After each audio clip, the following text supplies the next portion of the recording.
منہ پھیرے، تم نے میرے نام لیوا لوگوں کو آگ میں جلایا، تم نے اچھا بھلے کھانے کھائے اور میرے محبوب نے پیٹ پہ پتھر باندھ کے رات گزاری۔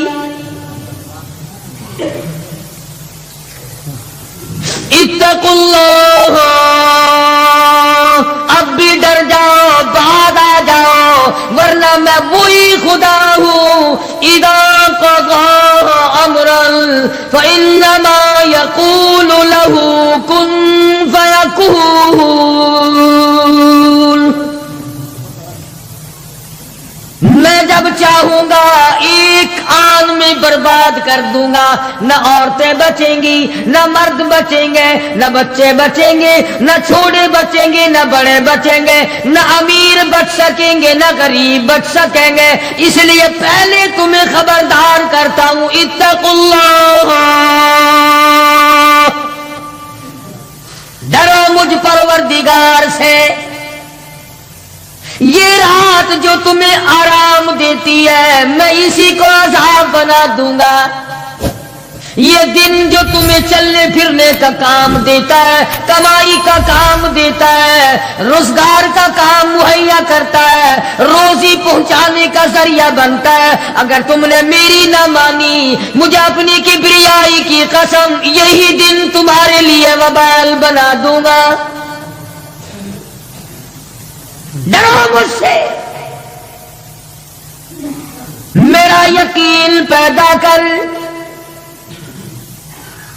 حدیث پاک میں آتا قلوب المؤمنین عرش، او کما قال النبی صلی اللہ علیہ وسلم، کالی کملی والے صلی اللہ علیہ وسلم نے فرمایا، اللہ پاک یوں فرماتے ہیں، او میرے بندے، آنکھ تیری، دماغ تیرا، زبان تیری، ہاتھ تیرے، ناک تیرا، شکل و صورت تیری، تمام جسم بدن بنایا میں نے ہے تیرا، ایک دل کی کوٹھڑی میرے رہنے کے لیے خالی رکھ۔ قلوب المؤمنین عرش، ارشاد فرمایا مومن کا دل میری قیام گاہ ہے۔ یقین والے کا دل، خوف کھانے والے کا دل، غیرت شرم حیا والے کا دل میری قیام گاہ۔ اور میرے بندے، میں تیرا خدا، تو میرا بندہ، میں تیرا پروردگار، تو میرے دروازے پہ ہر وقت جھولی پھیلانے والا، تو نے میری کوٹھڑی میں غیروں کو آباد کیا، میری جگہ ختم کر دی۔ اتقوا اللہ، مجھ سے ڈرتا رہے۔ یقین اپنا، جب یقین میں لچک آ جاتی ہے ایمان کمزور ہو جاتا ہے۔ تو میں عرض کر رہا تھا کہ امام بخاری رحمہ اللہ نے فرمایا الایمان یزید و ینقص، ایمان گھٹتا بھی ہے ایمان بڑھتا بھی ہے، یعنی ایسی شکل نہیں کہ ایمان داخل ہو گیا پھر پتھر کی طرح جمع رہا، اس کا آنا جانا رہتا ہے۔ ارشاد فرمایا مدنی کریم صلی اللہ تعالی علیہ وسلم نے، لا یزنی زان هو مؤمن، او کما قال النبی صلی اللہ علیہ وسلم، فرمایا زانی زنا نہیں کر سکتا اس حالت میں کہ وہ مومن ہو۔ تشریف فرمائی ہے محمد عربی صلی اللہ تعالی وسلم نے، جب آدمی بدکاری کرتا ہے، زنا کرتا ہے، ایمان چھوڑ کر الگ ہو جاتا ہو، بے غیرتی تجھے شرم نہیں آتی، میں خدا کا بھیجا ہوا ایمان ہوں، میں الگ ہو جاتا ہوں۔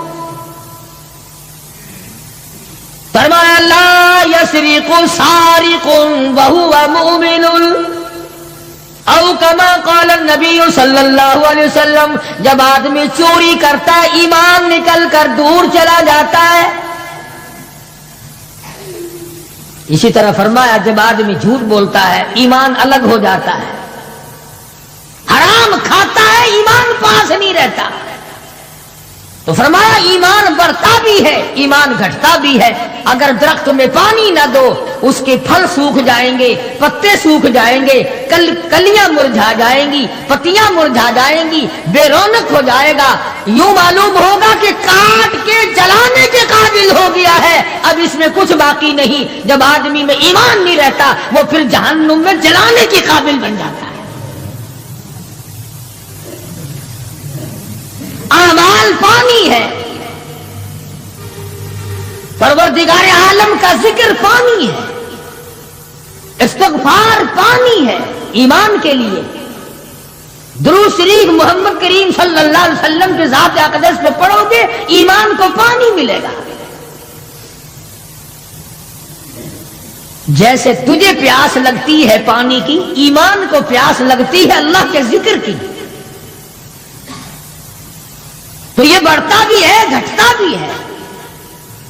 اور قرآن کریم کے دوسرے مقام پہ ہے من عمل صالحا من ذکر او انثى وهو مؤمن فلنحيينه حياة طيبة ولنجزينهم اجرهم باحسن الذي كانوا يعملون.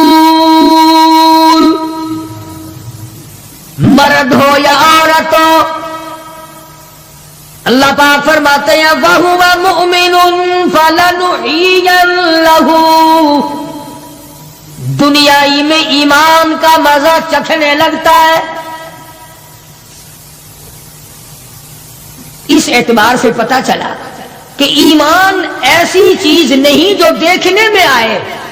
ایمان ایسی چیز ہے اس کی لذت، اس کی مٹھاس، اس کی حلاوت، اس کا کیف، اس کا سرور آدمی کے منہ میں بھی آتا ہے. چنانچہ جو لوگ اللہ اللہ کرنے کے عادی ہیں، جن کا مزاج بن گیا پروردگار عالم کو یاد کرنے کے، خدا کی قسم ایک مرتبہ اللہ کہنے کے مقابلے میں پوری دنیا دو وہ ٹھکرا دے گا. وہ کہتا ہے اس میں تو اتنا مزہ ہے پوری کائنات میں اتنا مزہ نہیں. خواجہ ابراہیم ابن ادہم رحمت اللہ علیہ بادشاہ وقت ہیں، شہر بلخ کے بادشاہ ہیں. دل میں آیا کہ میں اللہ اللہ کروں، درویشی اور فقیری میں اپنا وقت گزاروں. کیا ہے یہ حکومت، کیا ہے یہ تاج و تخت، کچھ بھی نہیں ہے. اسے چھوڑ کر الگ ہو گئے. آج کل تو کہانی معلوم ہوتی ہے کہ تخت و تاج خود بھی کبھی کسی نے چھوڑا ہوگا. یہ اس زمانے کی بات ہے جب خوف خدا بادشاہوں کے دلوں میں ہوا کرتا تھا کہ مجھ سے بعد پرس ہوگی. سیدنا فاروق اعظم رضی اللہ تعالیٰ عنہ فرماتے ہیں اگر میری حکومت میں ایک کتا بھی پیاسا رہ گیا قیامت میں اللہ پاک پوچھے گا حکومت تیری تھی، میرا کتا پیاسا کیوں رہا. ایک عورت نے مدینے میں بلی پال رکھی تھی، وہ کہیں گئی دور اور مکان میں بلی کو بند کر گئی. اسے زیادہ وقت لگ گیا، وہ بھوک پیاس کی وجہ سے مر گئی بلی. مدنی کریم صلی اللہ علیہ وسلم نے فرمایا جب وہ عورت مری میں اس عورت کو جہنم میں جلتا ہوا دیکھ رہا ہوں. جو خدا بلی کی اور کتے کی پیاس کو برداشت نہیں کر سکتا تم اس خدا سے یہ امید نہیں رکھتے کہ وہ ہم سے بھی پوچھے گا. آدمیوں کے بارے میں وہ خدا نہیں پوچھے گا، انسانوں کے بارے میں نہیں پوچھے گا، ماں باپ کے بارے میں نہیں پوچھے گا، استاد اور پیر کے بارے میں نہیں پوچھے گا. وہ خدا اپنے قرآن کے بارے میں نہیں پوچھے گا کہ تم نے قرآن کی کیا قدر و قیمت کی ہے. تو خواجہ ابراہیم ابن ادہم رحمت اللہ علیہ نے بلخ کی بادشاہت کو ٹھوکر مار فرمایا یہ پڑا ہے تمہارا تخت و تاج، اٹھاؤ اسے، یہ کیا دولت ہے، کچھ بھی نہیں. کچھ دنوں کے بعد خواجہ صاحب سے ملاقات ہوئی بادشاہ کی. وہ بھی کوئی نیکی آدمی ہوگا، کہنے لگا کہ اگر آپ چاہیں تو میں آپ کی بادشاہت اب بھی لوٹا سکتا ہوں. کبھی کبھی ہوتا ہے نا آدمی تیش میں آ کر نیکی کا ارادہ کر بیٹھتا ہے، تیش میں آ کر نیکی کا پروگرام بنا لیتا ہے مگر پھر پچھتاتا ہے کہ آئے کاش میں ایسا نہ کرتا. کئیوں کو دیکھا حج کر کے پچھتاتے ہوئے، لو جی اتنے پیسوں سے مکان بن جاتا تو اچھا تھا، اتنے پیسوں سے میں زمین خرید لیتا تو اچھا تھا، کوئی کاروبار ہو جاتا تو روزی کا سلسلہ بن جاتا. کئیوں کو دیکھا مگر خواجہ ابراہیم ابن ادھم رحمت اللہ علیہ ولی کامل ہے جنہوں نے تخت و تاج کو ٹھوکر مار دی اللہ کی آیت کے مقابلے میں. بادشاہ کہنے لگا اگر آپ چاہیں تو میں آپ کی سلطنت کو واپس لوٹا دوں، آپ کو تخت شہنشاہی دے دوں، آپ قبول فرمائیں. رونے لگے اور فرمایا میں لے کر کیا کروں گا،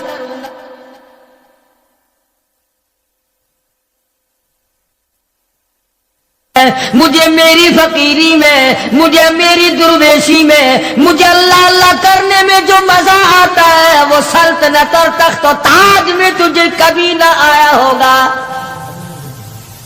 کب آ سکتا ہے؟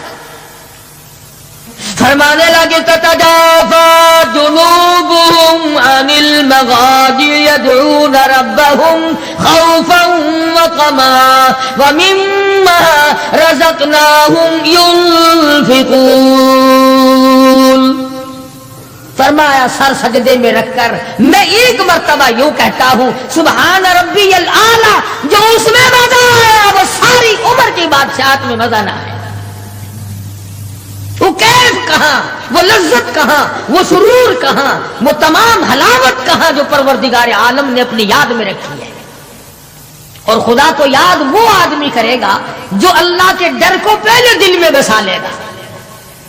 فرمایا اتقوا اللہ وکونوا مع الصادقین.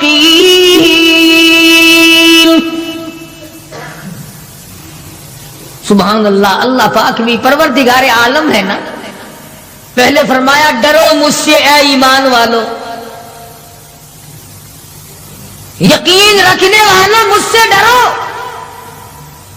کلمہ پڑھنے والوں مجھ سے ڈرو، مجھے اپنا رب ماننے والوں مجھ سے ڈرو، محبوب دو عالم صلی اللہ علیہ وسلم کو آخر الزمان پیغمبر ماننے والوں مجھ سے ڈرو. رشوت لیتے وقت ڈرو، حرام کھاتے وقت ڈرو، چوری کرتے وقت ڈرو، کسی کی بہو بیٹی کی آبرو پر بات کرتے وقت ڈرو، تخت شہنشاہی پہ بیٹھ کے ڈرو، مزدوری کرتے ہوئے ڈرو، اس لیے کہ میں ہر وقت تمہارے قریب رہتا ہوں. بے شک بے شک. صحابہ کرام نے عرض کیا حضور اکرم صلی اللہ علیہ وسلم نے فرمایا اللہ پاک تمہارے قریب رہتا ہے، تو فرمانے لگی ربنا قریب فنناجی، کیا رب العالمین ہمارے بالکل قریب رہتا ہے، ہم سرگوشی کیا کریں، ام بعید یا ہم سے دور ہے، فننادی ہم اس کو آوازیں دے دے کر دور سے بلایا کریں، ابادائی ونحن اقرب الیہ من حبل الورید.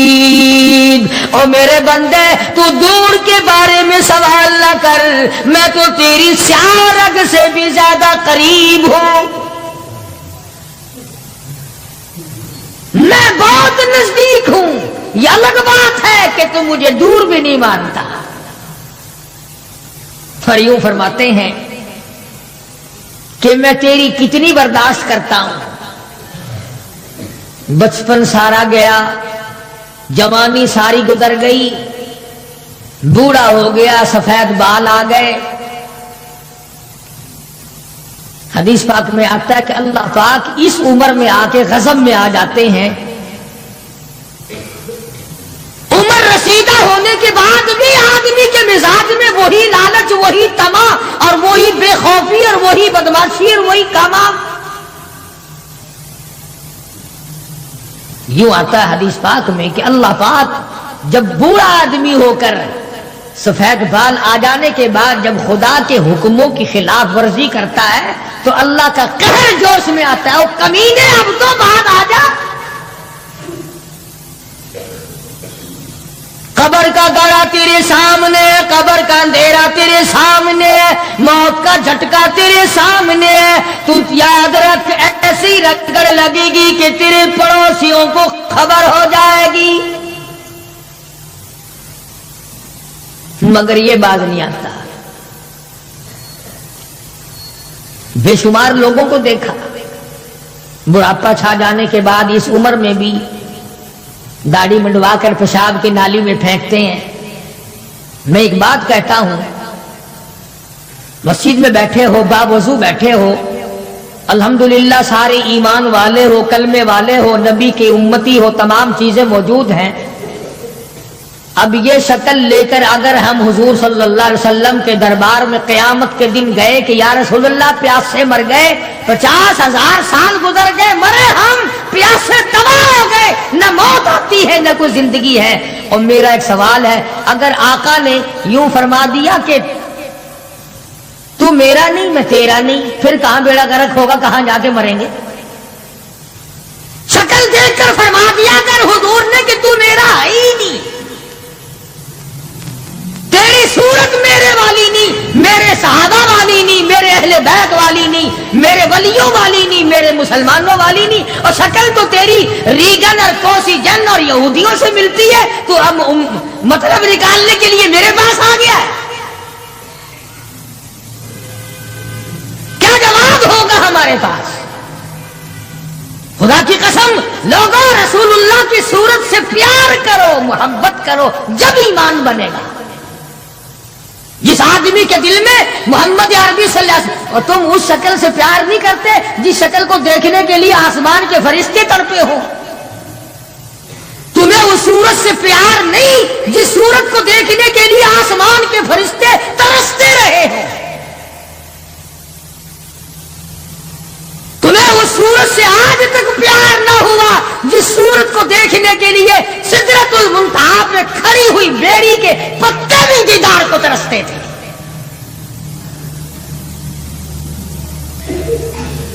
ویسے ماشاءاللہ بڑی محبت کا دم بھریں گے، ہمارے نبی یوں ہیں، ہمارے نبی یوں ہیں.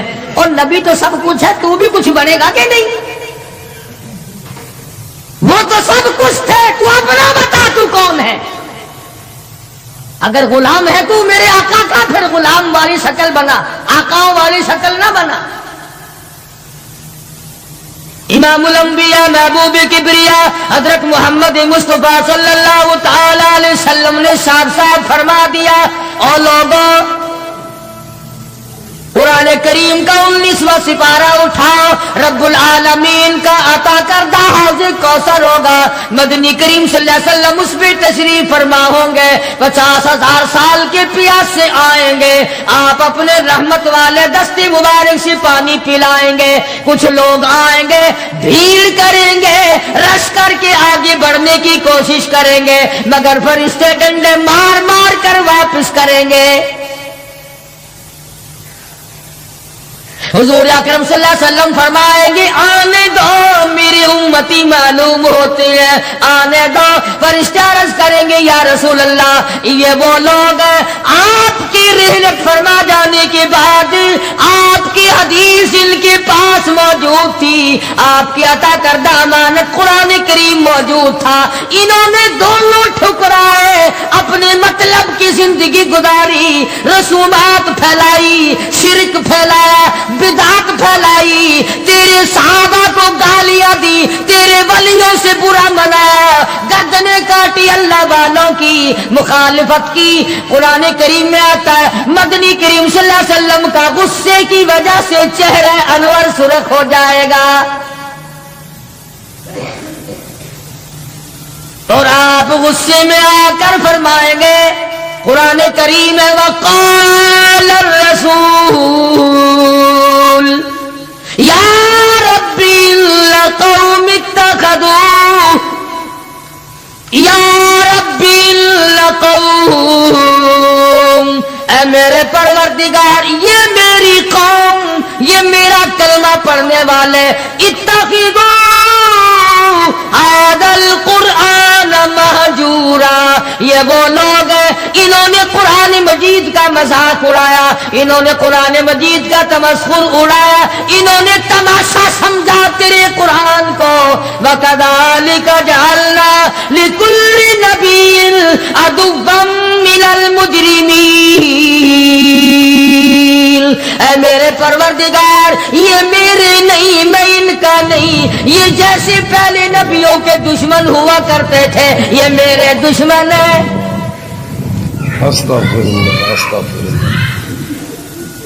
اندازہ لگاؤ ایسی صورت میں کیا بنے گی، ایسے حالات میں کیا بنے گا، کس طرح پہ زندگی بسر ہوگی، کیسے جنت میں جائے گا، کیسے پروردگار عالم کا دیدار ملے گا، کیسے رضا ملے گی، کیسے رب العالمین کی رحمت اور کریمی تجھے حاصل ہوگی۔ صحابہ کرام رضوان اللہ تعالی علیہم اجمعین کی جماعت جو یقین میں اتنی آگے نکل گئی تھی کہ دنیا میں اس کا مقابلہ کرنے والا کوئی، حضور کی آنکھ کے اشارے پہ یقین، آپ کے فرمان پہ یقین، آپ کے اعمال پہ یقین۔ جس جگہ حضور صلی اللہ علیہ وسلم کو صحابہ نے، تم سمجھتے ہوگے کہ سنت صرف نیکیوں میں، نماز میں سنت معلوم کرو، وضو کرنے کی سنتیں معلوم کرو، روزے کی سنتیں معلوم کرو، جمعہ نماز میں حضور کی سنتیں معلوم کرو، نہیں، صحابہ کرام اس جگہ تمام عمر بیٹھا کرتے تھے جہاں پہ محمد کریم صلی اللہ علیہ وسلم پیشاب کے لیے بیٹھے تھے۔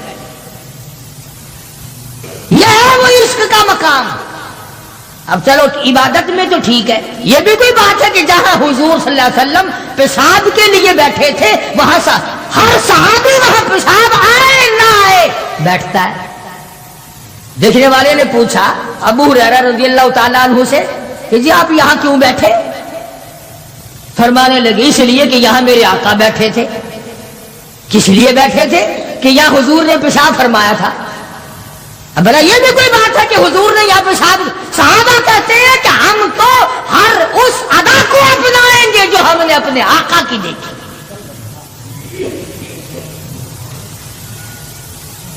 اب یہ بھی کوئی بات ہے کہ حضور صلی اللہ علیہ وسلم کی سنت معلوم کرو کہ تھوکنے میں کیا سنت ہے؟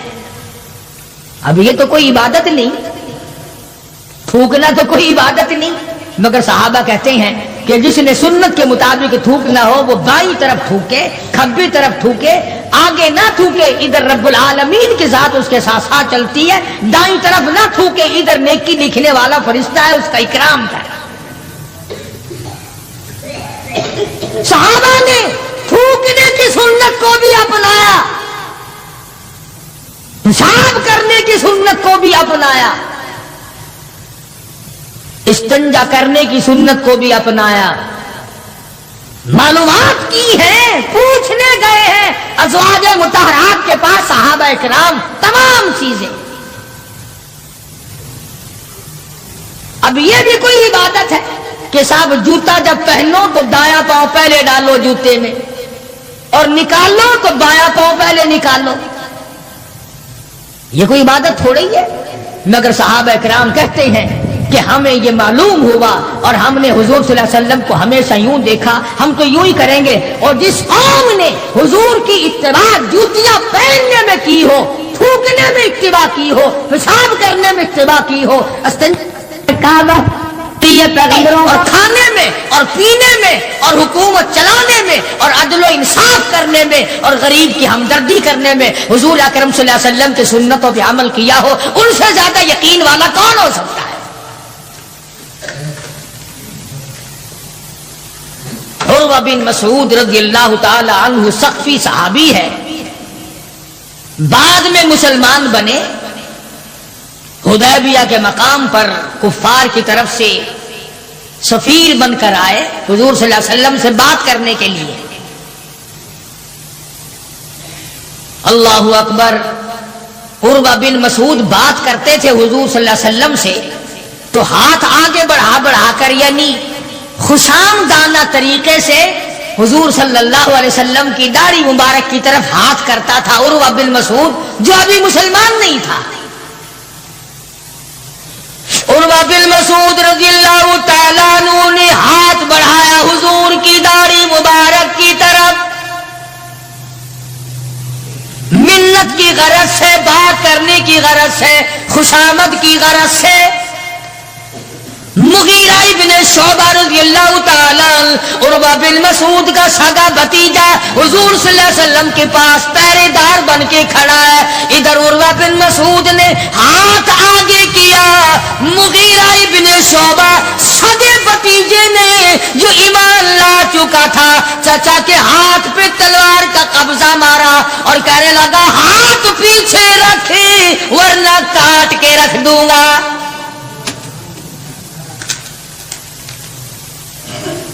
حالانکہ اس نے بری نیت سے یا برے ارادے سے یا توہین کے ارادے سے یا بے ادبی کے ارادے سے ایسا نہیں کیا، بلکہ وہاں رواج تھا کہ جب کسی بڑے سے بات کرو تو منت کے طور پر یوں ہاتھ لگاؤ. مگر مغیرہ ابن شعبہ جو اس کا بھتیجا ہے دیکھ نہ سکا، تلوار کا قبضہ مارا اور کہنے لگا ہاتھ پیچھے رکھ ورنہ اڑا کے رکھ دوں گا میرے محبوب کی طرف اگر ہاتھ کیا تو. مکے والوں کا تماشا ہے. ابو جندل کو تکلیف پہنچتی ہے، پتھریلی زمین ہے، دونوں پیر پکڑے اور گلیوں میں سارے مکے میں گھسیٹے گھسیٹے پھرتے ہیں. اور یہ نہیں کہ ایک دن ایسا ہوا ہو کبھی تو نے بھی کلمے کی وجہ سے تکلیف اٹھائی، کبھی تجھے بھی درد ہوا کلمے کا، کبھی قرآن کا درد ہوا تیری بدن میں، کبھی تیرے دل میں حضور کی سیرت و صورت کا درد ہوا. اگر 2 سال کا بچہ گم ہو جائے ماں کا جگر پھٹ جاتا ہے، ایمان گم ہو جائے کچھ بھی نہیں بگڑتا. بکری چوری ہو جائے تو لوگ کلیجہ پکڑے پھرتے ہیں، ہائے ہائے میری بکری چلی گئی. کروڑوں روپے کا ایمان چلا جائے کوئی غم نہیں، کوئی دکھ نہیں، کوئی پریشانی نہیں. ابو جندل رضی اللہ تعالیٰ عنہ کو اتنی مار پڑتی ہے، تکلیفیں بھگتتی ہے. پتا چلا کہ یہاں 6 میل کے فاصلے پر میرے آقا حدیبیہ میں تشریف لائے.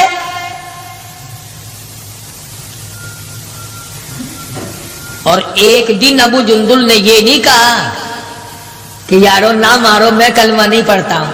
ایک دن زبان نہ پھیری، ایک دن بھی.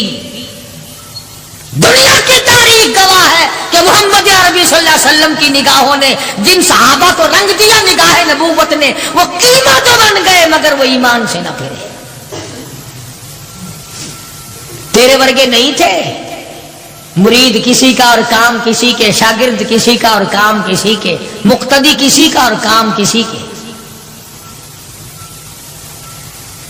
جب پتہ لگا ابو جندل رضی اللہ تعالی عنہ کو پہاڑ کے اوپر سے چڑھتا اترتا، پیروں میں بیڑیاں ہیں، چھل کر رہ گیا. آس لگائی دل میں کہ میں حضور کا دیدار کیا کروں گا، حضور کی خدمت میں رہوں گا، مسلمانوں کے ساتھ نماز پڑھوں گا، میری مصیبت کے دن ٹل جائیں گے، میں آزاد ہو جاؤں گا. کافروں نے مجھے غلام بنا رکھا ہے، مارتے ہیں رات دن. یہ آس لگا کر، امید لگا کر، سہارا بنا کر ابو جندل رضی اللہ تعالی گرتے پڑتے، مصیبت اٹھاتے، تکلیف جھیلتے حضور کے قافلے میں آ گئے. زیارت کی، تمام مسلمانوں سے ملا. جس وقت یہ ابو جندل آیا تو کفار مکہ اور حضور صلی اللہ علیہ وسلم کے درمیان ایک معاہدہ تیار ہوا کہ آج کے بعد جو مسلمان بن کر آئے گا تمہیں واپس کرنا پڑے گا، اور جو مسلمان کافر بنے گا ہم واپس نہیں کریں گے. ابھی دستخط بھی نہیں ہوئے کہ ابو جندل آ گئے. اس کا چچا کہنے لگا یہ غدار میں اس کو نہیں دوں گا. حضور نے فرمایا ایک آدمی مجھے مانگا ہوا دے دو، ابھی تو دستخط بھی نہیں ہوئے، عہد نامہ مکمل بھی نہیں ہوا، اس کی بات سے شمار کریں گے. وہ کہنے لگا نبی کی زبان کو ہم ابھی دیکھیں گے پھرتے ہیں یا قائم رہتے ہیں. بڑی کوشش کی مگر وہ نہ ماننا.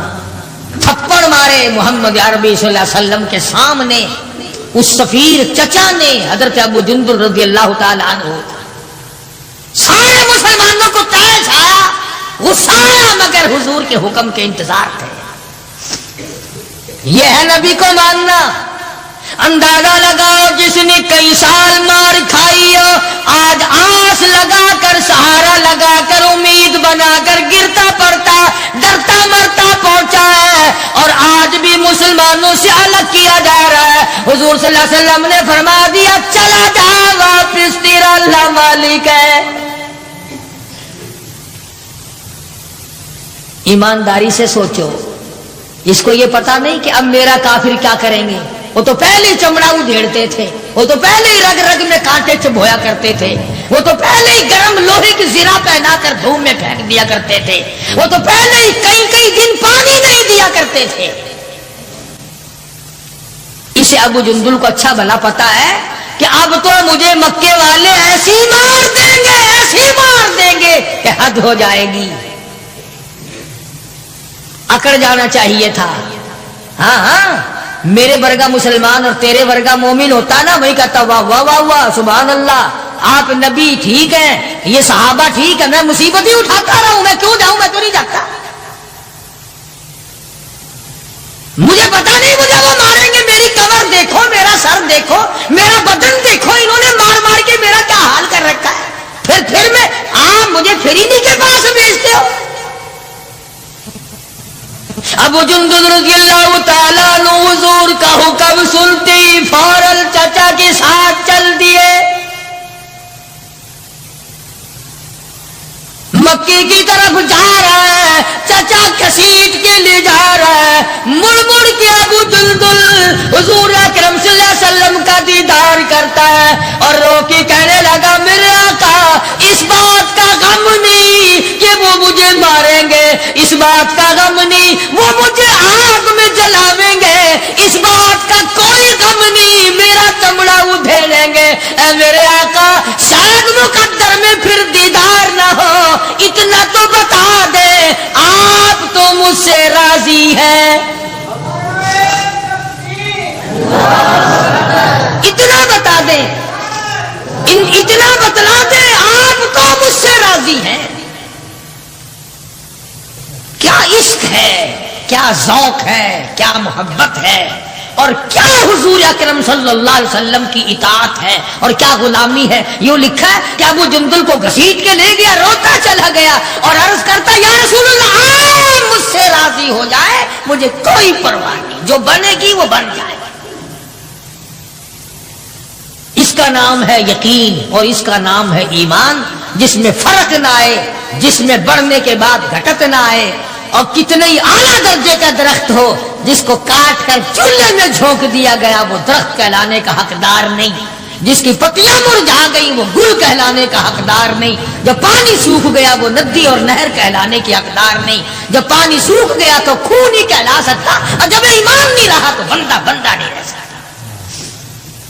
تو میں عرض کر رہا تھا کہ پروردگار عالم نے فرمایا وَكُونُوا مَعَ الصَّادِقِينَ, سچوں کے ساتھی بن جاؤ. اور سچا ہے ایمان, اور سچا ہے کلمہ, سچا ہے نبی کا قرآن, اور سچا ہے نبی کا فرمان, اور سچے ہیں محمد عربی صلی اللہ علیہ وسلم. اللہ تعالیٰ عنہ مدینے پاک سے باہر نکل گئے. وہاں پر ایک یہودیوں کا جلسہ ہو رہا ہے, دین کے دشمنوں کا جلسہ ہو رہا ہے, اسلام قرآن کے دشمنوں کا ایک جلسہ ہے. ایک یہودی نے حضور کریم صلی اللہ تعالیٰ علیہ وسلم کا نام لے کر گالیاں دی اور ایک بات کہی اس یہودی مقرر نے, یہودی رہنما نے. انہی دنوں میں اسلام میں زکوٰۃ کا حکم آیا تھا قرآن میں. یہودی کہنے لگا دیکھا کہ نہیں, لگ گیا چندہ مانگنے تم سے. پہلے تمہیں کلمے پڑھائے, توحید منوائی, اپنی رسالت منوائی صلی اللہ علیہ وسلم, اب لگ گیا مال بٹورنے کے نہیں, زکوٰۃ دو زکوٰۃ دو.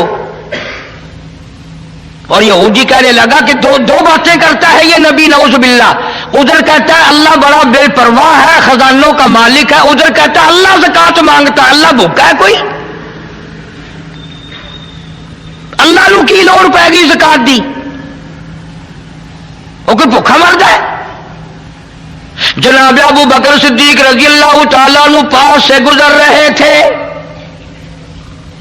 اب اگر تم میں سے وہاں کوئی ہوتا نا تو کہتا اپنی زبان گندی پیا کرتا ہے، سانو کی ہے، ساڈا کی جاندا اپنی زبان گندی پیا کرتا ہے۔ مدنی کریم صلی اللہ تعالی علیہ وسلم کا سچا عاشق، سچا دیوانہ، سچا پروانہ نہ سن سکا نہ برداشت کر سکا، آگے بڑھا اور بڑھ کر اس یہودی پیر کے، یہودی مولوی کے، یہودی لیڈر کے منہ پہ تھپڑ مارا، وہ دھڑام سے نیچے گر پڑا۔ فرمایا بدتمیز، اللہ کی شان میں گستاخی کرتا ہے، اس مولا کی شان میں بکواس کرتا ہے۔ یہ دین کے دشمن بزدل بڑے ہوا کرتے ہیں، اگر دیندار تھوڑی سی طاقت استعمال کریں تو یہ بڑے جلدی بھاگتے ہیں۔ وہ تو نیچے گر پڑا اور جو جلسے میں سننے والے تھے نا وہ سارے بھاگ گئے، حالانکہ وہ دیکھ رہے تھے کہ ابو بکر اکیلا ہے، مگر پھر بھی بھاگ گئے کہ اکیلا بے شک وہ ہے نبی کا عاشق، وہ بھی جانتے تھے۔ اب جا کے میٹنگ کی، مشورہ کیا، کہنے لگے چلو نبی کے دربار میں چلو، بدلہ دلوائیں گے نبی کے یہاں۔ یہ بھی جانتے تھے بدبخت کے نبی کے یہاں فیصلہ سچا ہوتا ہے، یہ بھی جانتے تھے، اور چل کر کے وہاں درخواست دو، عذر کرو، اپیل کرو، اور رو سارے کہ جی اتنا بڑا ظلم ہو گیا، اس بیچارے کے سر میں درد ہے، آنکھ نکلنے کو ہو رہی، اور جس کو تھپڑ لگا تھا نا اس کو سکھایا کہ جب نبی بدلہ دلوائیں گے نا صدیق اکبر کے نعوذ باللہ منہ پر ایسا کھینچ کے ماری اور تھپڑ آنکھ نکل جائے۔ آئے ہیں سارے دربار رسالت میں صلی اللہ علیہ وسلم اکٹھے ہو کر، غضب ہو گیا جی، قہر ہو گیا جی، توبہ توبہ، اس ہمارے پیر مولوی کے سر میں درد ہو رہا ہے، جب تک آنکھ قریب کی نکل گئی، صدیق نے مارا۔ حضور کریم صلی اللہ علیہ وسلم نے فرمایا تم نے پہچانا نہیں ہوگا، یہ کام تو میرا عمر کیا کرتا ہے، یہ کام تو میرا فاروق کیا کرتا ہے۔ وہ کہنے لگے جی اندھیرے کی بات نہیں، دن تھا، تیرا صدیق تھا، اس نے مارا ہے۔ جناب صدیق اکبر رضی اللہ تعالیٰ عنہ کو بلا لیا محمد عربی صلی اللہ تعالیٰ علیہ وسلم نے، اور بلا کے فرمایا او میرے صدیق، یہ کیا کہتے ہیں؟ یہ کہتے ہیں خطا کوئی نہیں، گناہ کوئی نہیں، جرم کوئی نہیں، بغیر کسی وجہ کے صدیق نے تھپڑ مارا۔ جناب صدیق اکبر فرمانے لگے یہ کمینہ اللہ کی شان میں بکواس کرتا تھا، اللہ کو کہتا تھا کہ خدا بھوکا ہے، اب بھی لوگ بکواس کر دیتے ہیں۔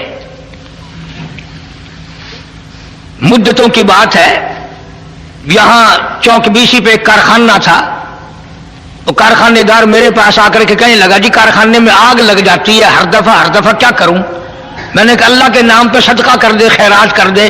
کہنے لگا اچھا اللہ میں بھی رشوت لیتا ہے؟ یقین کرنا وہ ابھی کارخانے میں نہیں پہنچا تھا، سارا ہی جل کر خاک ہو گیا۔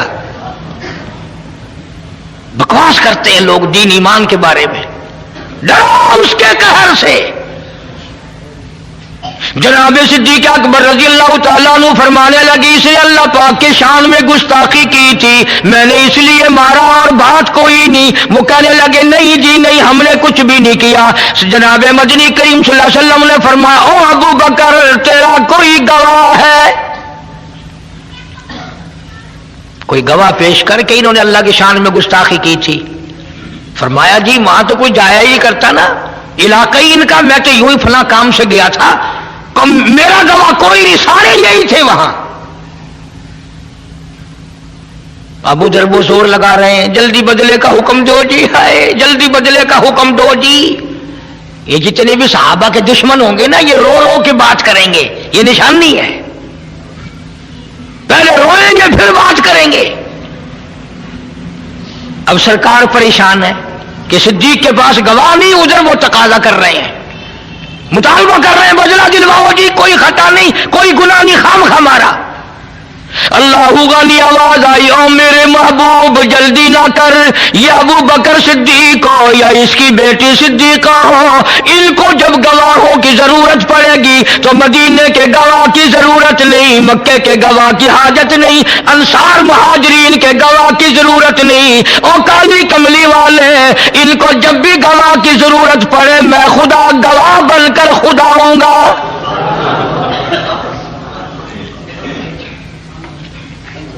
میں خدا گواہ بن کر آؤں گا، اس گھر کا گواہ میں ہوں۔ قرآن مجید آ گیا، فرمایا لقد سمع اللہ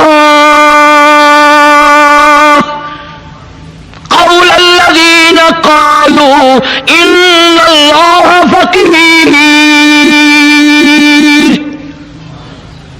اے میرے نبی صلی اللہ علیہ وسلم، میں خدا گواہی دیتا ہوں، میں نے سنا یہ کہتا تھا خدا فقیر ہے، خدا محتاج ہے، وَنَحْنُ أَغْنِيَاءُ، ہم امیر ہیں۔ سَنَكْتُبُ مَا قَالُوا وَقَتْلَهُمُ الْأَنْبِيَاءَ۔ میرے محبوب میرے ریکارڈ میں لکھا ہوا ہے، انہوں نے جو بکواس کی میں نے لکھ لیا، اور یہ تو وہ ظالم ہے جنہوں نے ہزاروں نبیوں کو قتل کیا، ہزاروں نبیوں کی گردنیں کاٹی، ہزاروں نبیوں کو ستایا۔ وَنَحْنُ وَنَقُولُ ذُوقُوا عَذَابَ الْحَرِيقِ۔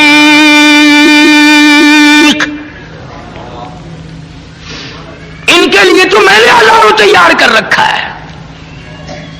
میرے محبوب گواہ مانتے ہو، صدیق کا گواہ میں خدا ہوں۔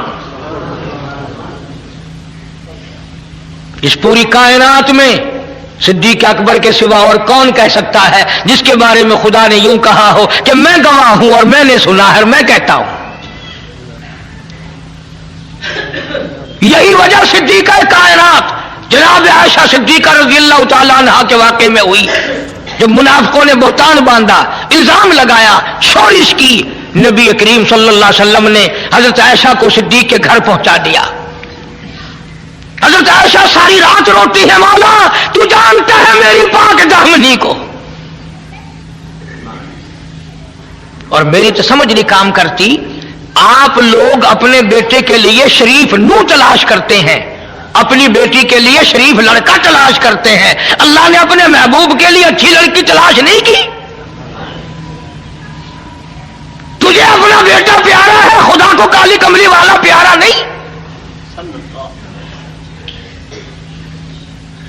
میرا عقیدہ اور ایمان ہے، نبی نے کوئی رشتہ خود نہیں کیا، سارے پیغمبر کے رشتے خدا نے کیے۔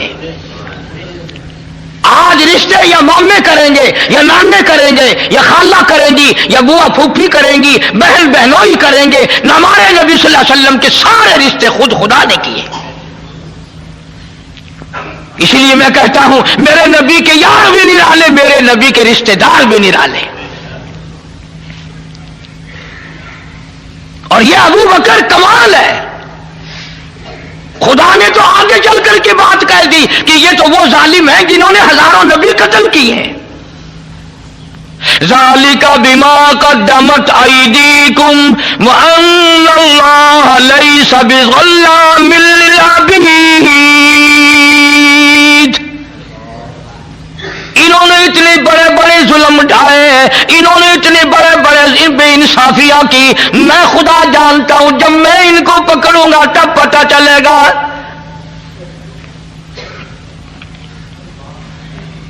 صدیق اکبر رضی اللہ تعالیٰ عنہ کی وہ قربانیاں ہیں،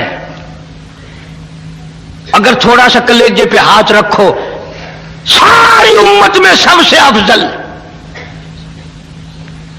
بیٹیوں والے بیٹھے ہو، دھیوں والے بیٹھے ہو، بہنوں والے بیٹھے ہو،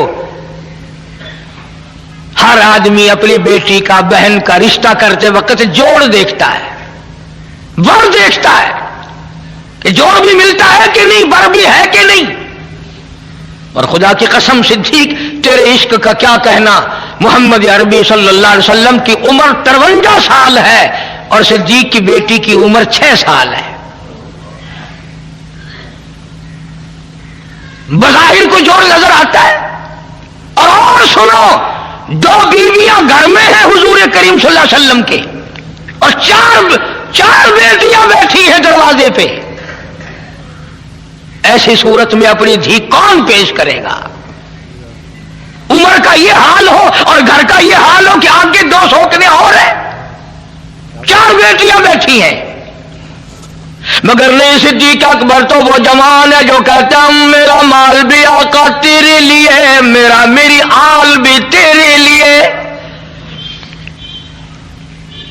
صدیق تو ان لوگوں میں سے ہے جو کہتا ہے براق تھکے جبریل رہے رب آگے جا نہ سکے رب ادنو حبیبی ملنی کہے رب ادنو حبیبی ملنی کہے تیرے قرب خدا کا کیا کہنا صدیق کہتا ہوں میرے آقا میرا کچھ بھی نہیں میری جان بھی تیری میری آل بھی تیری میرا مال بھی تیرا میری دنیا بھی تیری میرا دین بھی تیرا سب کچھ تیرا ہے میرا کچھ نہیں. یہی وجہ تھی کہ جب ہجرت کی رات آئی حکم ملا ہجرت والی رات میں کہ اب آپ مدینے کی طرف ہجرت فرمائیں تشریف لے چلیں وہاں سے مکے سے یہاں سے.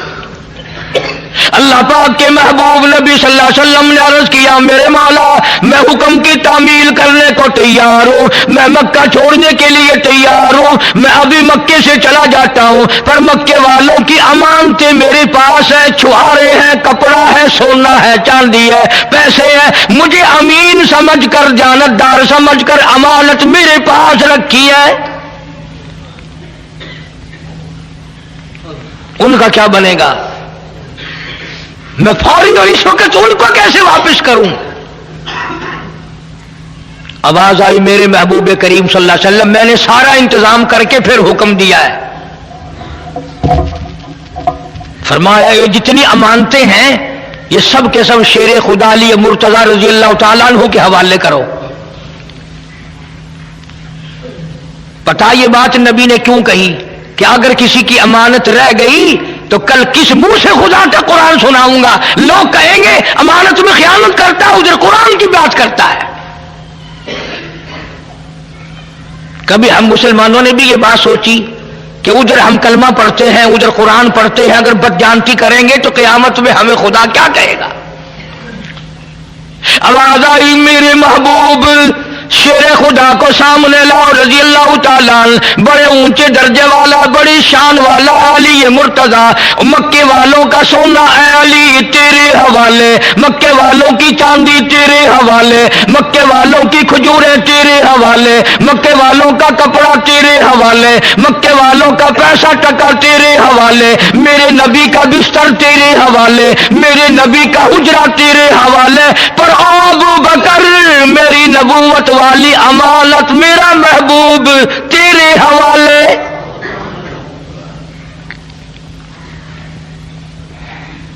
میرا محبوب تیرے حوالے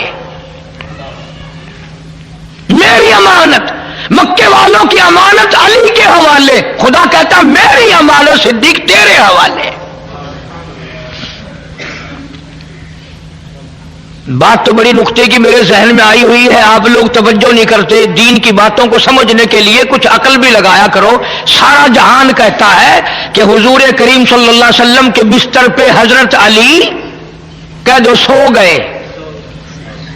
حضرت علی رضی اللہ تعالیٰ عنہ حضور کے بستر پہ سو گئے. کسی کے بچے کو پولیس پکڑ کے لے جائے ماں باپ کو نیند آتی ہے؟ کوئی اغوا کر کے لے جائے ماں باپ کو نیند آتی ہے؟ دو باتوں میں سے ایک ہے سمجھو یا حضرت علی کو اتنی تسلی ہو گئی کہ رات تو ہے خطرناک ہجرت والی کوئی اور حضور کے ساتھ ہوتا تو پریشانی تھی میں بھی ہوتا تو پریشانی تھی اب چونکہ ساتھ صدیق ہے اس لیے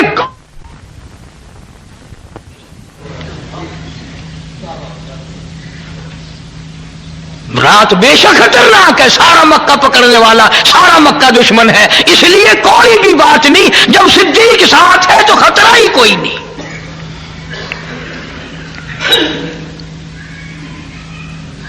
ادھر حضور کریم صلی اللہ علیہ وسلم نے پوچھا میرے مولا یہ چاروں طرف دشمن کھڑے ہیں اسی رات کو مکے والوں نے حضور کریم صلی اللہ علیہ وسلم کا قتل کا منصوبہ بنایا ہوا تھا.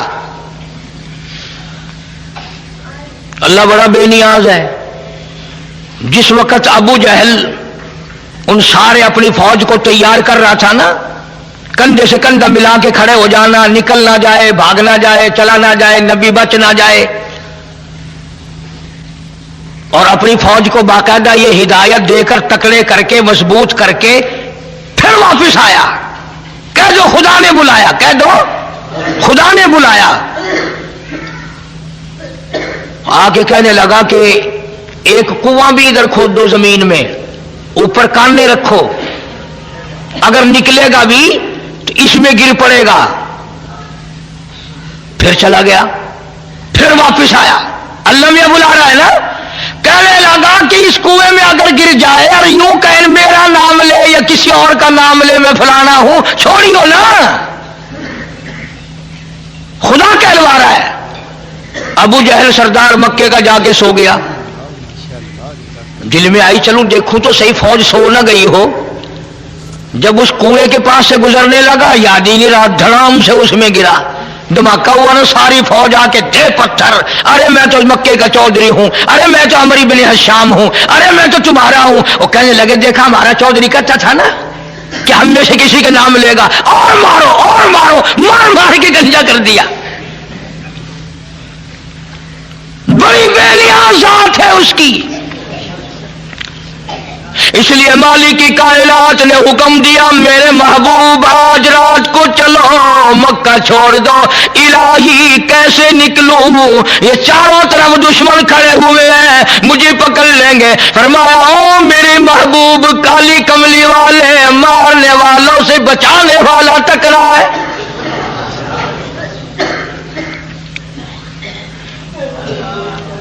ایسا کریں آپ ایک مٹھی مٹی کی بھر کے ان کی طرف پھینک دیں.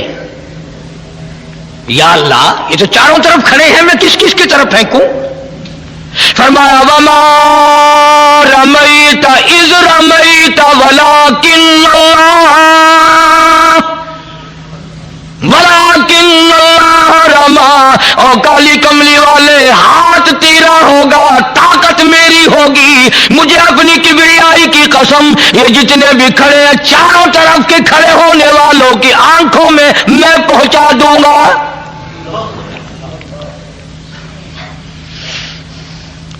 اب آپ نے مٹھی بھر کے مٹی کی طرف پھینک دی، سوروں کی آنکھوں میں سرما گل گیا. آپس میں کھڑے تھے نا، اب ہوا نہیں، کوئی آیا نہیں گیا نہیں. ایک دوسرے کو برابر والے کو کہنے لگے کیوں میں بدماش میری آنکھ میں مٹی پھینک دی. انہوں نے کہا واہ، پہلے میری آنکھ میں پھینک کر پھر بکواس شروع کر دی، اور پڑی تو سب کی آنکھوں میں تھی نا. جو لگے چاروں طرف کشتی کرنے، ایک دوسرے کی پالش کرنے. آواز آئی میرے محبوب یہ سارے دھندے لگ گئے ہیں، اب چلو.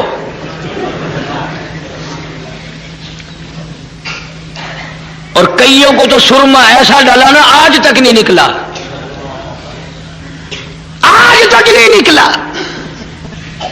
اللہ کے نبی نے عرض کیا میرے مولا میں کہاں جاؤں، اس حجرے سے نکل کر کہاں جاؤں، اس خطرناک سفر کا ساتھی کسے بناؤں. آواز آئی میرے محبوب میں نے تیرے لیے کبھی سے صدیق کو تیار کر رکھا ہے. صدیق اکبر کے دروازے پہ جاؤ، سارا جہان تیرے دروازے پہ آتا ہے. آج ہجرت والی رات میں آپ ابو بکر کے دروازے پہ جائیں تاکہ دنیا کو پتا چلے ابو بکر کا وہ مقام ہے. ہجرت والی رات میں تلاش کرو گے تو صدیق نبی کے ساتھ ملے گا، غار میں تلاش کرو گے صدیق نبی کے ساتھ ملے گا، مزار میں تلاش کرو گے صدیق نبی کے ساتھ ملے گا.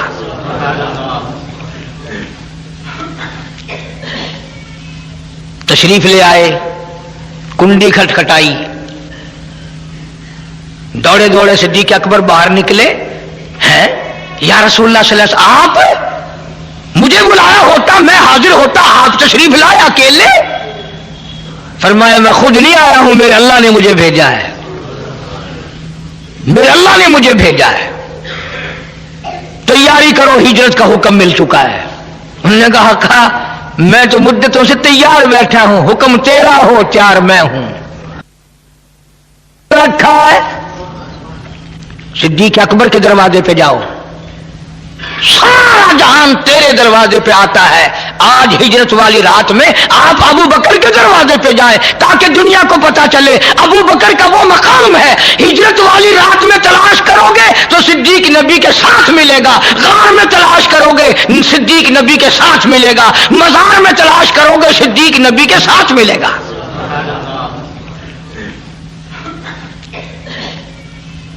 تشریف لے آئے, کنڈی کھٹکھٹائی, دوڑے دوڑے صدیق اکبر باہر نکلے. ہیں یا رسول اللہ صلی اللہ علیہ وسلم, آپ مجھے بلایا ہوتا میں حاضر ہوتا, آپ تشریف لائے اکیلے. فرمایا میں خود نہیں آیا ہوں, میرے اللہ نے مجھے بھیجا ہے, میرے اللہ نے مجھے بھیجا ہے. تیاری کرو, ہجرت کا حکم مل چکا ہے. انہوں نے کہا میں تو مدتوں سے تیار بیٹھا ہوں, حکم تیرا ہو تیار میں ہوں. پھر دوسری مرتبہ فرمایا صدیق جی حضور کوئی سواری تیار کرنا. آقا سواری تو ایک عرصے سے تیار کر رکھی ہے, کوئی اونٹ کوئی گھوڑا کوئی خچر نظر سے آتا نہیں. اللہ اکبر. ابو بکر صدیق نے اپنی کمر پہ ہاتھ رکھ دیا, عرض کیا میرے آقا جب تک ابو بکر زندہ ہے میں آپ کی سواری ہوں, آپ میرے شاہ سوار ہیں. کام دوں گا, میں آپ کو لے کے چلوں گا. جلدی کرو, جی جلدی ہے.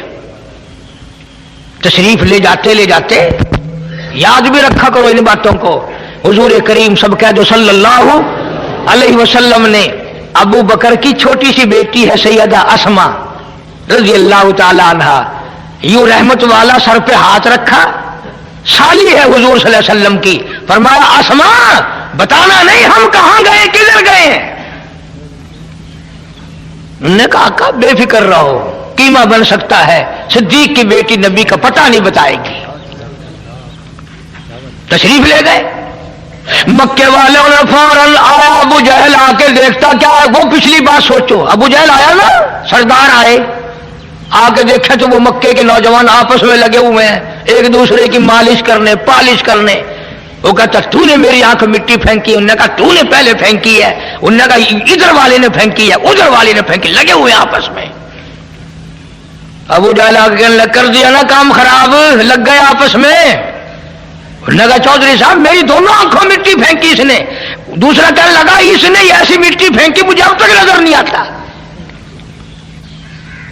جانتا تو تھا ابو جہل کہ ان میں سے کسی نے نہیں پھینکی ہے, کسی اور نے پھینکی ہے. انہوں نے کہا اچھا میں اندر جا کے دیکھتا ہوں. چپ کیسا حجرے میں گیا, والی مرتضی شیر خدا کو حضور کے بستر پہ سوئے ہوئے دیکھا. قربانی یہ بھی کم نہیں, خطرناک رات میں جس کے قتل کا منصوبہ ہو وہاں سونا کوئی آسان ہے؟ ہم ان لوگوں میں سے نہیں جو اہل بیت کی شان کو گھٹائیں گے. صحابہ کرام کا مقام اونچا, اہل بیت اعظام کا مقام اونچا. جب حضور اپنے حجرے میں نہ ملے پھر مکے والوں کی عقل دیکھو, مکے والوں کا فہم دیکھو, ان کی سمجھ دیکھو, ان کی سمجھداری دیکھو. سارے مکے کی چودھری سرکار کو تلاش کرنے کے لیے بلال کے مکان پہ نہ گئے, سہیل کے مکان پہ نہ گئے, عثمان کے مکان پہ نہ گئے, طلحہ زبیر کے مکان پہ نہ گئے, عبد الرحمن ابن عوف کے مکان پہ نہ گئے, ابو ذر غفاری کے مکان پہ نہ گئے, سیدھے صدیق کے دروازے پہ سارے آئے. ارے چلو قاری حنیف کی نہیں مانتا تو نہ مان, قرآن کی نہیں مانتا تو نہ مان, چل مکے والوں کی مان جا. مکے والوں کا بھی عقیدہ, کسی محلے میں نہیں گئے, کسی گلی میں نہیں گئے, کسی کے دروازے پہ نہیں گئے, سیدھے ابو بکر صدیق کے دروازے پہ آئے ہیں. مکے والوں کا بھی عقیدہ چلو اگر نبی اپنے گھر میں نہیں تو صدیق کے یہاں ضرور ملے گا, اس لیے کہ نبی اور صدیق میں جدائی ممکن نہیں.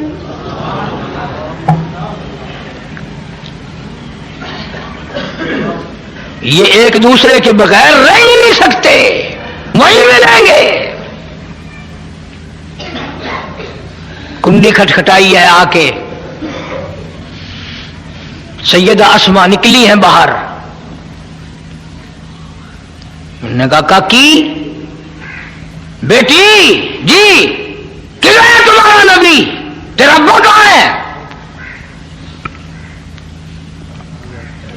دنیا کے تاریخ دان یہ ثابت نہیں کر سکتے کہ خطرناک مشکل صدیق کی پھر بھی جھوٹ نہیں بولا، ابو بکر کی بیٹی نے پھر بھی جھوٹ نہیں بولا. حاجیوں نمازیوں اور جنت کے ٹھیکیداروں، ہم جھوٹ کے بغیر سانس نہیں لیتے. شرم کرو، حیا کر کے دریا میں ڈوب کے مر جاؤ. منہ پہ چٹی داڑھی ہے لیکن جھوٹ بولنا اسی بڑے سیاستدان ہیں جی، ایم ایل جو لا دیں دے ہیں. لعنت فرمائی خدا نے جھوٹ بولنے والے پہ. اندازہ لگاؤ اس سے بڑا مشکل مقام کیا ہوگا. بات نبی کی ہے اور قتل کا منصوبہ ہے، باپ کی بات ہے اور وہ چھوٹی سی بچی ہے اور رات ہے، اندھیرا ہے، اکیلی ہے. وہ کھڑی ہو کے کہتے ہو مکے والو جاؤ تمہاری چھٹی ہے، تم نبی کا پتہ صدیق کی بیٹی سے پوچھ کے دکھاؤ. نہ ذرا سوچو نا، یہ بھی تو کہہ سکتی تھی نا میں تو سو گئی تھی، مجھے تو جانے آنے کا کوئی پتہ ہی نہیں، میں تو تم نے کنڈی کھٹکھٹائی تو اٹھی ہوں، مجھے نہیں پتا ہمارے گھر میں کون آیا کون گیا. یہ اگر کہہ دیتی تو اس کا کیا بگڑتا تھا، مگر صدیق کا خون ہے، کیسے جھوٹ بولے.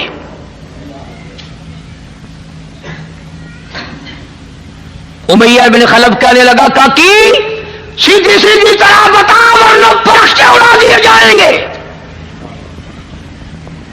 آگے بھی ابو بکر کی بیٹی ہے، کہنے لگی جاؤ تم سارے چودھری ہو، میں جانتی ہوں مکے کے سارے نوجوانوں کو اکٹھا کر کے لاؤ، سارے پہلوانوں کو اکٹھا کر کے لاؤ، سارے مکے کے بہادروں کو بلا لے آؤ، اور اس مولا کی قسم ہے جس نے مجھے صدیق کی بیٹی بنایا، میری کالی کملی والے کا پتہ پوچھ کے دکھاؤ. جاؤ جاؤ اپنا کام کرو، چودھری ہو تو تم کیا ہے. اور یہ بات گفتگو میں ختم نہیں ہوئی. ابو جہل کمینہ آگے بڑھا اور صدیق کی بیٹی کے سر کے بال پکڑے ہیں اور یوں آسمان میں گھما کر پڑاخ سے پتھر میں دے مارا. پتھر کی نوک ماتھے میں لگی، لہو کی دھار وہ جا کے پڑی. ادھر پھر وہ بولے چودھری بول بتائے گی کہ نہیں. کہنے لگی قیمہ بنا سکتے ہو پر آقا کا پتہ نہیں پوچھ سکتے، میری بوٹیاں اڑا سکتے ہو، جو چاہو کرو. کیوں؟ اس لیے کہ جفا جو ہوتی ہے عشق میں وہ جفا ہی نہیں، اور جب ستم ہو محبت اس میں کوئی مزہ ہی نہیں. اور مکے والوں میں چوری کر کے مار نہیں کھاتی، میں کسی کا مال اٹھا کے مار نہیں کھا رہی، میں نے نقصان کوئی نہیں کیا، مجھے بڑا مزہ آ رہا ہے، مار کھا رہی ہوں محبوب کائنات کے لیے.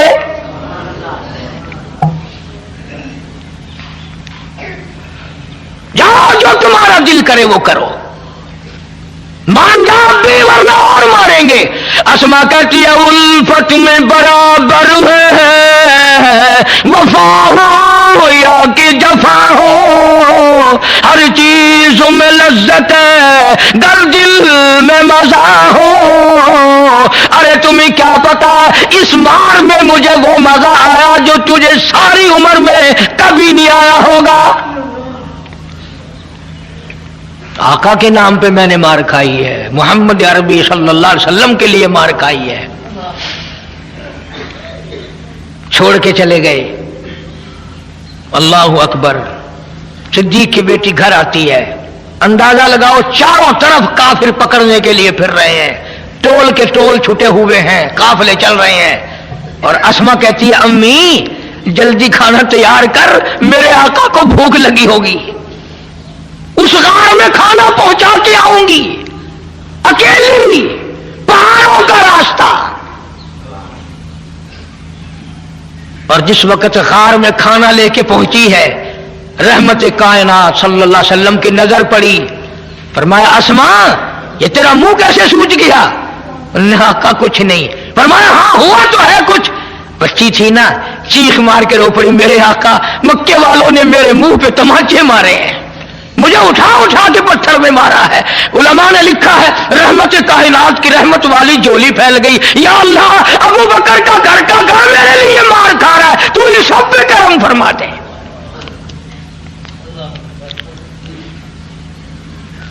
ادھر صدیق اکبر رضی اللہ تعالیٰ عنہ غار میں پہلے باہر کھڑا کیا ہے حضور کریم صلی اللہ علیہ وسلم کو، کوئی موذی جانور نہ ہو غار میں، میرے محبوب کو تکلیف نہ دے دے۔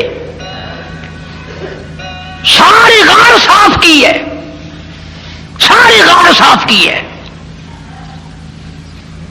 اس میں 14 سوراخ ہے، 14 میں نے اپنے ہاتھوں سے گن کے دیکھے ہیں، اور ایسے بڑے بڑے سوراخ ہیں کہ یہ میرا ہاتھ پورا چلا گیا۔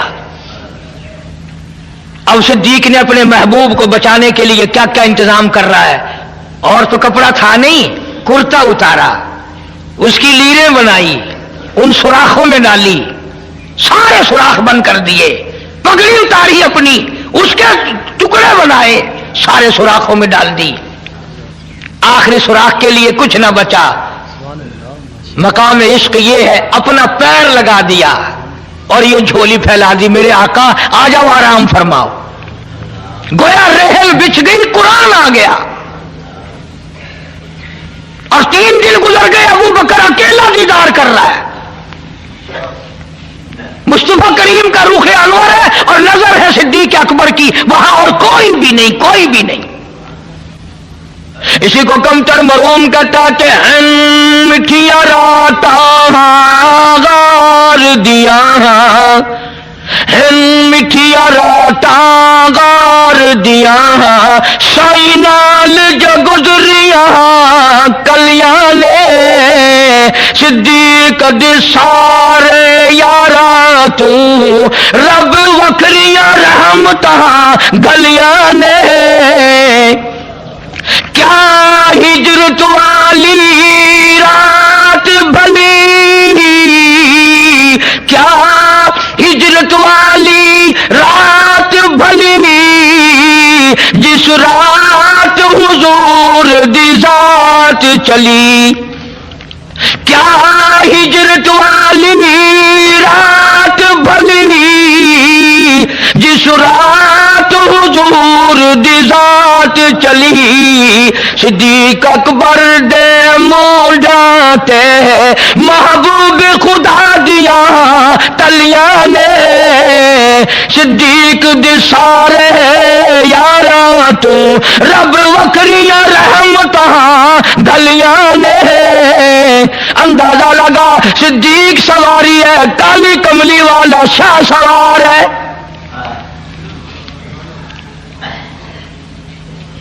نبوت کا سارا وزن صدیق نے اٹھا رکھا ہے، اور منٹ 2 منٹ نہیں، اور کلیجے پہ ہاتھ رکھ کے سوچو 4 میل کی بلندی چڑھائی پہ چڑھا ہے،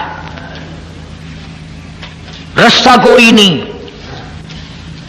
تم جتنے حاجی بیٹھے ہو نا 1-2 ہی گیا ہوگا گاڑے سور تک، ورنہ نیچے ہی کھڑے ہو کے اللہم صلی علی دعا مانگ کے آ جاتے ہیں۔ کام چل سکتا ہے، جوانی چاہیے، طاقت چاہیے، اور سب سے بڑا عشق چاہیے۔ 4 میل کی بلندی، رستہ کوئی نہیں، چڑھائی ہے۔ ادھر محبوب کائنات صلی اللہ علیہ وسلم نے صدیق کے سر پہ ہاتھ رکھے ہوئے ہیں رحمت والے، اور کندھوں پہ سوار ہیں، یہ ثابت کر دیا لوگوں میرے ابو بکر کو کچھ نہ کہنا، جس کے سر پر میرے رحمت والے ہاتھ ہو اسے کچھ نہ کہنا۔ غار میں لیے بیٹھا ہے، دیدار کر رہا ہے، کافر تلاش کرتے کرتے کرتے کرتے غار کے منہ پہ جا پہنچے، غار کے دروازے پہ جا پہنچے۔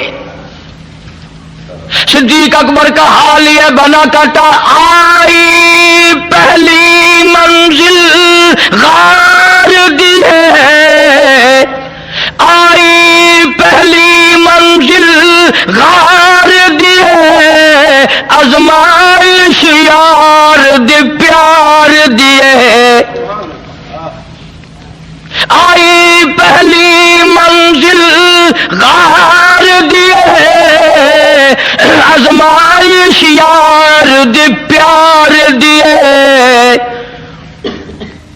عاشق نے ضربان ناگ دیا کئی وار تلی تے جھلیاں نے بار بار ڈنک مارتا ہے صاحب ابو بکر اپنا پیر نہیں ہٹاتا میرے محبوب کی نیند نہ اکھڑ جائے.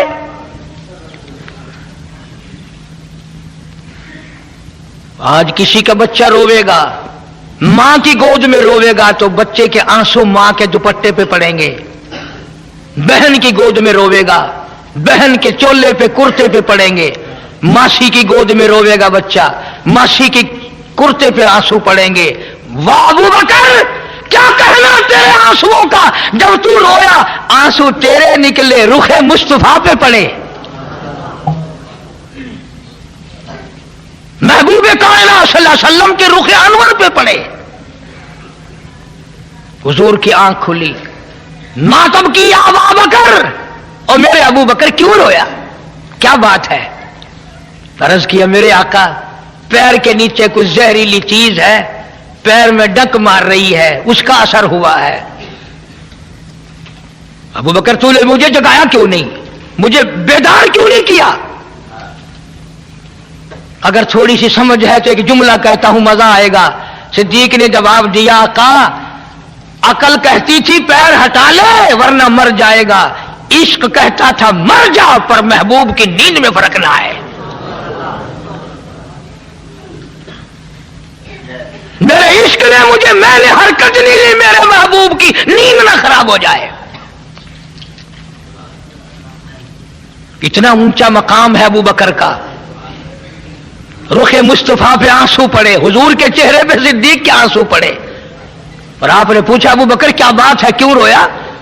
اسی کو کمتر مرحوم کہتا جان ناگ دی زہر پچا بیٹھا جان ناگ دی زہر پچا بیٹھا اکھیا رخسار تلا بیٹھا جان ناگ دی زہر پچا بیٹھا اکھیا رخسار تلا بیٹھا ہاں جو رخ محبوب تے کریاں نے جویں ٹوٹیاں گل دیاں کلیاں نے مٹھیاں راتاں غار دیاں سائی نال جو گزریاں کلیاں نے صدیق دے سارے یاراں تو رب وکھریاں رحمتاں گلیاں نے